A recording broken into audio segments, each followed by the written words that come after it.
There was also some big news yesterday on e-cigarette maker Juul. It said it's going to be cutting half of its workforce, reportedly, and pulling out of nearly a dozen countries as it considers stopping sales in much of Europe and Asia. And Scott, you were pretty instrumental in going after Juul when you were at the head of the FDA. You looked at this very early on and said that this was a big reason that there'd been such a spike in teen vaping. What do you think of this latest news? Well, look, if you remember where we were more than 2 years ago now, 3 years ago, we tried to regulate nicotine and combustible products when I was at FDA to try to more rapidly transition adult smokers off of combustible tobacco and reduce all the death and disease associated with the combustion of tobacco and hopefully off of nicotine altogether. But for some adults who still wanted to get access to satisfying levels of nicotine, we saw the e-cigarettes as a less harmful alternative for currently addicted adult smokers.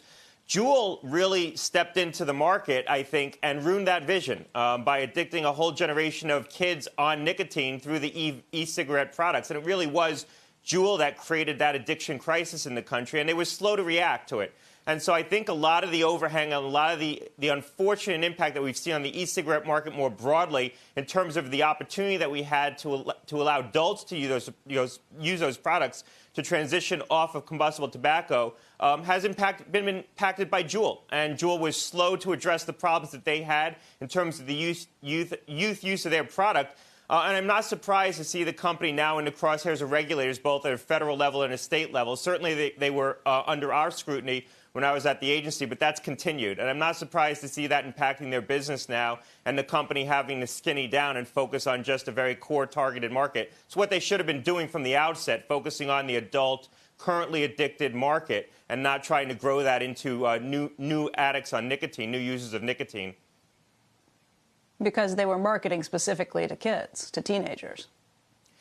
They were marketing in a way that it was appealing to children. They were clearly marketing to a young demographic, using very young people in their marketing campaigns early on.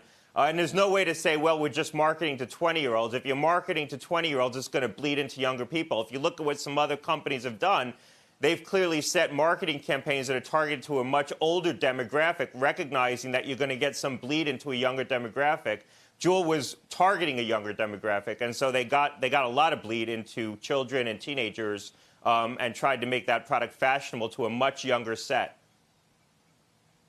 Where do we stand now, just in terms of the number of teenagers who are vaping? It's gone down. So we're not going to probably know this year. We won't have accurate numbers because the National Youth Tobacco Survey, which should have been in the field, is probably going to get held up because of COVID. I don't think that they were out being able to survey in the same way that they do. But there is evidence that vaping generally has gone down, I think because of people's concerns around respiratory health in the setting of a respiratory pathogen, a pandemic. So you have seen youth vaping rates come down. And we were seeing that when I was at the agency. You were starting to see kids pull back from using those products. I think that that's accelerated in the last year.